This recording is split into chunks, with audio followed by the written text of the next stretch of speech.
Let me start by telling you about 2 times when my soul shifted. The first time my soul shifted was when I had my son. Now, every mother, new mother, thinks her world has changed when she has her first child.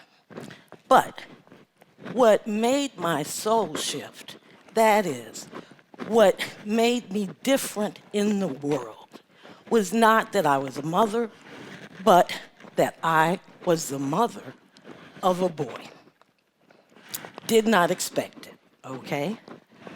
And here's what you should understand. I am the 7th grandchild and granddaughter in my family. I'm also the 3rd daughter of my parents. Both my older sisters have girls. I just knew I was gonna have a girl. I had ignored my younger brother most of his life. So I just knew I was gonna have a girl. I knew what to do. Well, here comes my son on one of the hottest June days in history. And I'm thinking at that time, I don't know nothing about raising a boy. So there he is. I've got to raise him. And that's what I start to do, because a voice in my head said, I guess today is the day you start. So I started. The second time my soul shifted was about 14 years later. I was at the public defender's office. I was doing capital litigation, major felonies, and just between us, I was really kind of full of myself at the time. So a colleague came to me and said, would you talk my client into accepting 40 years? I said, okay, sure. So I'm at the criminal courts building. I'm gonna go talk this guy into taking 40 years. So the kid happened to be a juvenile, and I couldn't meet him in the back because they have to be interviewed separately from the adults. There's this big wooden door, and at the top of the door is a glass window. I can't see inside, he can't see outside. And then the door opens. And that was the second time that my soul shifted. I was looking at a 14-year-old boy. And suffice it to say, I did not talk him into taking 40 years. The good news, what saved me, was that I didn't even try. What I did do was I went back and I talked to the judge and the state's attorney and my colleague, and I convinced them to reduce it to 25. The kid took the 25. He served 13 years in prison. So, the thought that consumed me when I looked at this kid and talked to him was, he could be my child. He could be my child.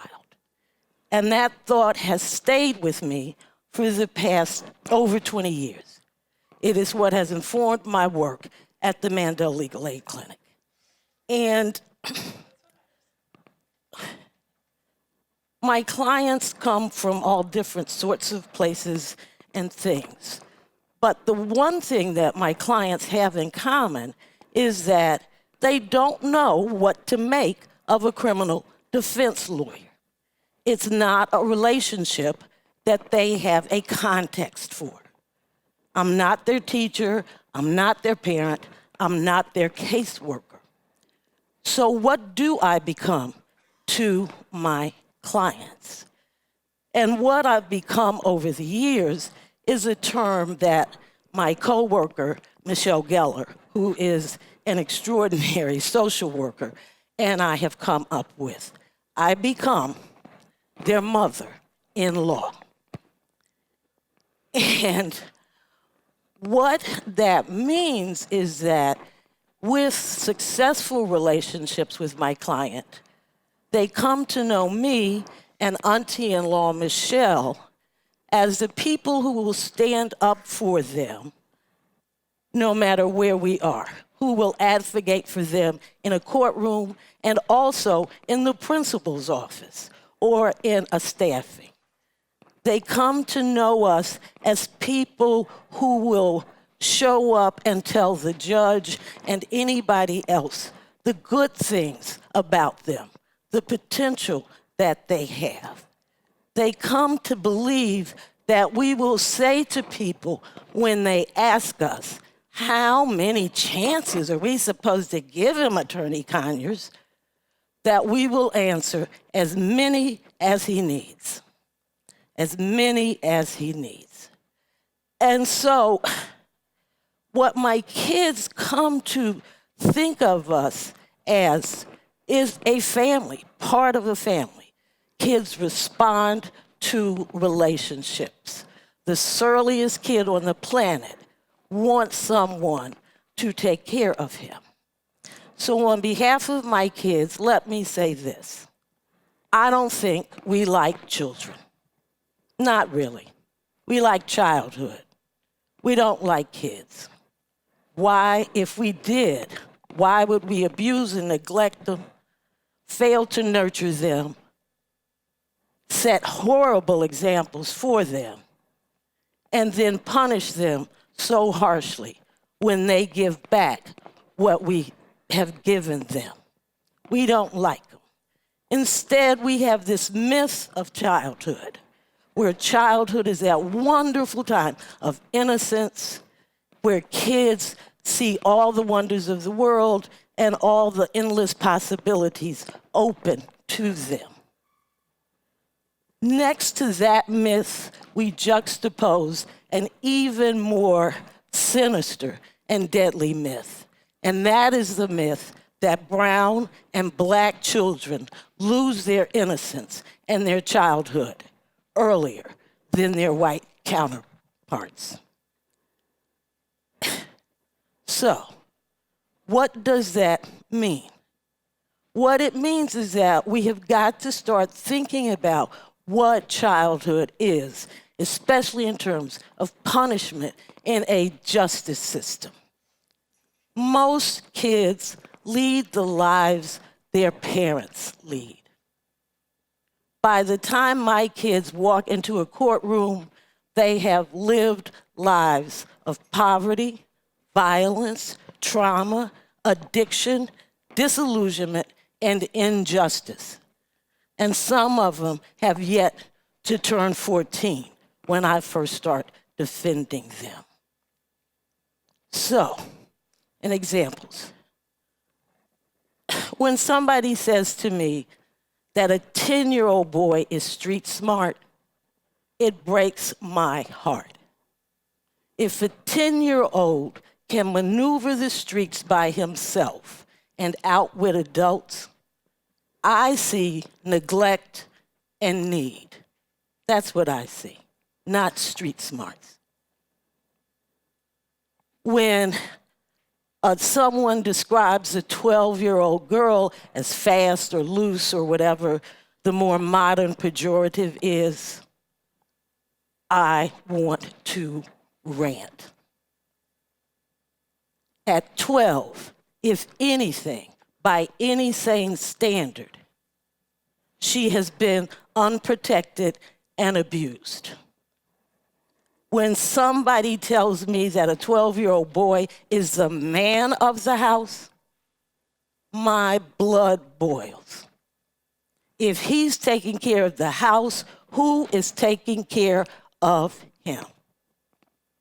We've got this wrong, but we can change it. That's the good news. So, the other thing I want to let you know about my children-in-law is that the vast majority of them, seriously, the vast majority of them, go on to be productive, law-abiding citizens and parents. They do. Thank you for the amen. Somebody that knows kids. sometimes I think they do that despite us, not because of us, because our system does not help them along that way. But they do. They become productive citizens. They become compassionate, caring human beings. Years after I've represented kids, we at the Mandel Legal Aid Clinic, we get Father's Day wishes and Mother's Day cards and pictures of babies.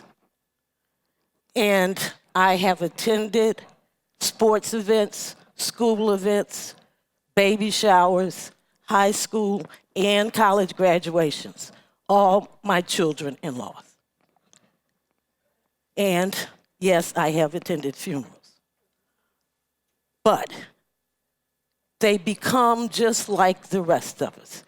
I laugh in their faces sometimes. I've got one child, one girl-in-law. She was 15 when I met her. She's going on 35. She's complaining about the kids these days, their lack of respect, what's the world coming to? And I just have to laugh in her face, literally. She was charged with attempted murder. It's like the world will go on, okay? So, the other thing is that these kids, if we can see them, as I have come to see them over the years, will not disappoint. So on behalf of my kids, all my kids, I would like to ask you to make today the day you start. That's my son. That's my first soul shift. Okay. That's my son-in-law. That's my second soul shift. Today, I knew them as boys. Today, they are both compassionate, productive, caring, competent men.